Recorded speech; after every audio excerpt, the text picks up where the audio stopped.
जय भोलेनाथ की 27वां अध्याय शिव महापुराण रुद्र संहिता सती खंड। दक्ष प्रजापति द्वारा महान यज्ञ का प्रारंभ। यज्ञ में दक्ष द्वारा शिव के न बुलाए जाने पर दधीचि द्वारा दक्ष की भर्त्सना करना। दक्ष के द्वारा शिव निंदा करने पर दधीचि वहाँ से प्रस्थान। ब्रह्मा जी बोले, हे मुने, एक समय दक्ष ने एक बड़े महान यज्ञ प्रारंभ किया और दीक्षा प्राप्त कर उसने उस यज्ञ में सभी देवताओं और ऋषियों को बुलाया।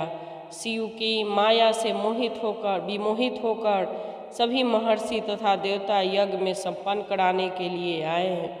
अगस्त, कश्यप, अत्रि, वामदेव, भृगु, दधीचि, भगवान व्यास, भारद्वाज, गौतम, पैल, पराशर, गर्ग, भार्गव, कुकुम्भ, शीत, सुमंतु, त्रिंक, कंक और वैशम्पायन, ये सब अन्य बहुत से मुनि अपने स्त्री पुत्रों के साथ लेकर मेरे पुत्र दक्ष की यज्ञ में हर्षपूर्वक गए। इनके अतिरिक्त समस्त देवगण, महान अभ्युदयशाली लोकपालनगण के सभी उपदेवता अपनी उपकारक सैन्य शक्ति के साथ वहाँ आए थे। दक्ष ने प्रार्थना करके पुत्र, परिवार और मूर्तिमान वेदों सहित मुझ विश्व श्रेष्ठा ब्रह्मा को सत्यलोक से बुलवाया था। इसी बीच भांति भांति से सादर प्रार्थना करके वैकुंठ लोक से पार्षदों और परिवार सहित भगवान विष्णु भी उस यज्ञ में बुलाए गए थे। इसी प्रकार अन्य लोग भी विमोहित होकर दक्ष की यज्ञ में आए और दुरात्मा दक्ष ने उनका सबका बड़ा सत्कार किया। विश्वकर्मा द्वारा बनाए गए अत्यंत दीप्तिमान, विशाल, बहुमूल्य तथा दिव्य भवन दक्ष ने उन्हें ठहरने के लिए दिए। उन भवनों में मेरे तथा विष्णु के साथ वे सभी देव महर्षिगण दक्ष के यथा योग्य सम्मानित हो अपने अपने स्थानों पर स्थिर होकर शोभित होने लगे।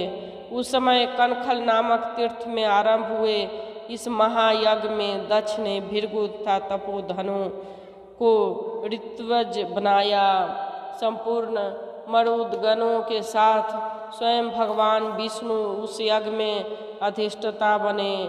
मैं वेद यात्री की विधि से बताने वाला ब्रह्मा बना था। इसी प्रकार संपूर्ण दिक्पाल अपने आयुध परिवारों के साथ द्वारपाल एवं रक्षक बने थे। वे सदा कौतूहल पैदा करते थे। स्वयं यज्ञदेव सुंदर रूप धारण करके उनके यज्ञ में उस समय उपस्थित थे। बड़े बड़े श्रेष्ठ मुनि लोग स्वयं वेदों के धारण किए हुए थे।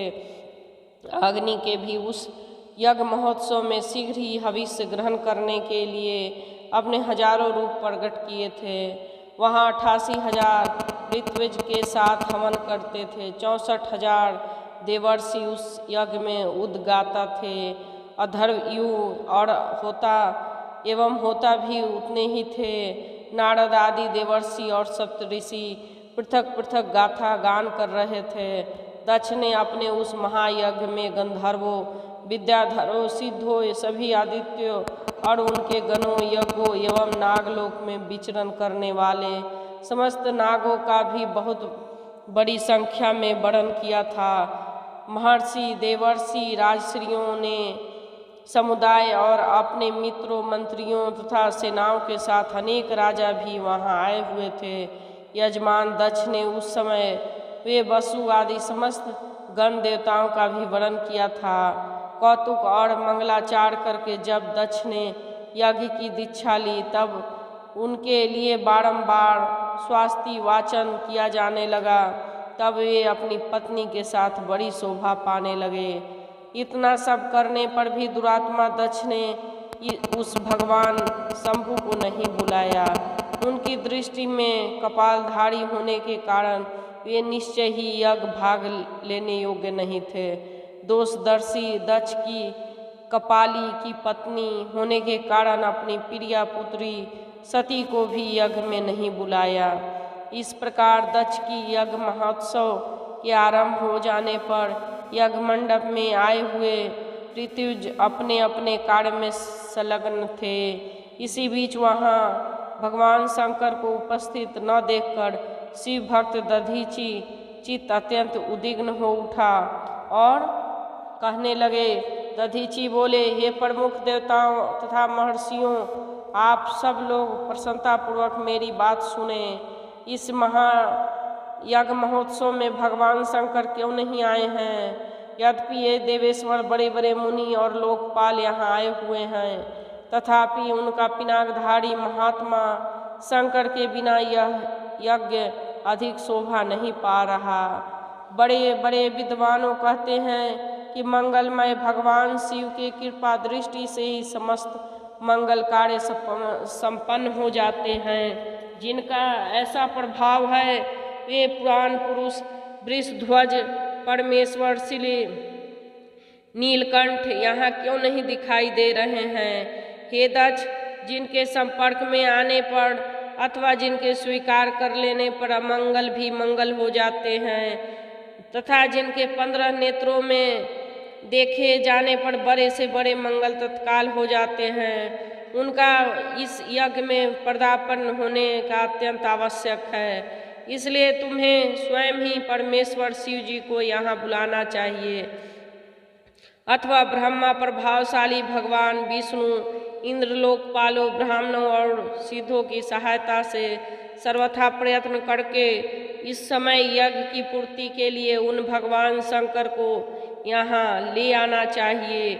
आप सब लोग उस स्थान पर जाएं जहाँ महेश्वर देव विराजमान है, वहाँ से दक्ष नंदिनी सती के साथ भगवान शंभु को यहाँ तुरंत ले आएं।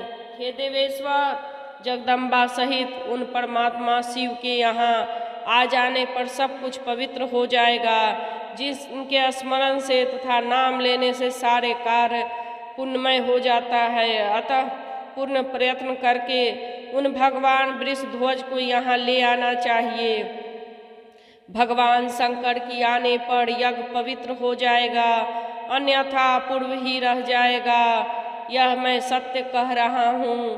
ब्रह्मा जी बोले, हे नारद, दधीची का यह वचन सुनकर दुष्ट बुद्धि वाले मूढ़ दक्ष हंसते हुए शीघ्र ही रोषपूर्वक कहने लगा, भगवान विष्णु संपूर्ण देवताओं के मूल हैं, जिनमें सनातन धर्म प्रतिष्ठित है। जब इन्हें मैं सादर बुला लिया है, तब इस यज्ञ कर्म में क्या कमी हो सकती है?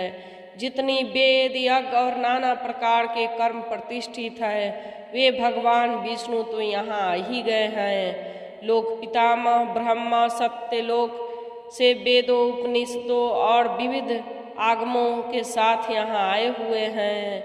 देवगणों के साथ स्वयं देवराज इंद्र भी आए हुए हैं, तथा निष्पाप आप ऋषिगण भी यहाँ आए हुए हैं, जो यज्ञ में सम्मिलित होने योग्य शांत सुपात्र हैं। वेद और वेदार्थ के तत्व को जानने वाले, दृढ़तापूर्वक व्रत का पालन करने वाले, वे आप सब यहाँ पदार्पण कर चुके हैं। तब हमें यहाँ रुद्र से क्या प्रयोजन है?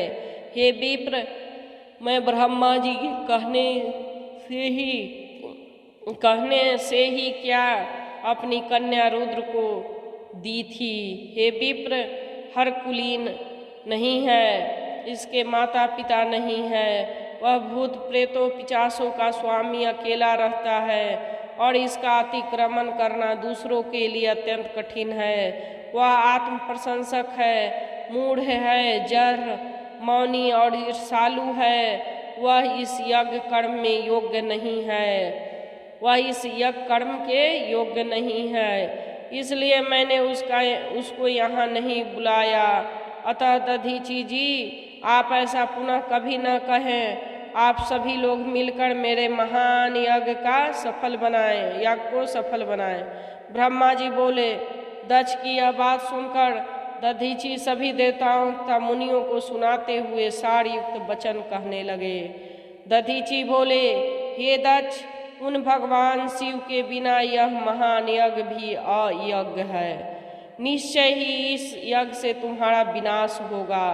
इस प्रकार कहकर दधीची दक्ष की यज्ञशाला से अकेले ही निकलकर अपने आश्रम को चल दिए।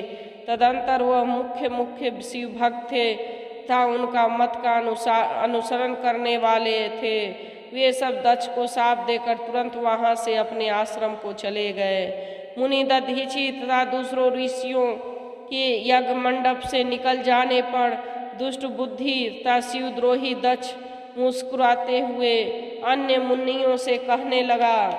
दक्ष बोला, दधीचि नामक ये शिवप्रिय ब्राह्मण चले गए, उनके समान जो दूसरे थे वो भी मेरे यज्ञ से चले गए। यह तो बहुत बड़ा अच्छा हुआ है, मुझे सदा यही अभीष्ट है। हे देवेश, हे देवताओं और हे मुनियों, मैं सत्य कह रहा हूँ। जो नष्ट बुद्धि वाले मूर्ख, मिथ्या भाषण में रत, खल, वेद बहिष्कृत और दुराचारी हैं, उन लोगों को यज्ञ कर्म में त्याग देना चाहिए। आप सभी लोग वेदवाद में परायण रहने वाले हैं, अतः विष्णु आदि सब देवता और ब्राह्मण मेरे इस यज्ञ को शीघ्र सफल बनाएं। ब्रह्मा जी बोले। इसकी यह बात सुनकर शिव की माया से मोहित हुए समस्त देवता तथा ऋषि उन यज्ञ में देवताओं का पूजन करने लगे। हे मुनीश्वर, इस प्रकार मैंने यह यज्ञ को दधीचि द्वारा प्रदत्त शाप का वर्णन कर दिया। अब यज्ञ के विध्वंस की घटना भी बता रहा हूँ, आदर पूर्वक सुनिए। 17वां अध्याय रुद्र संहिता समाप्त।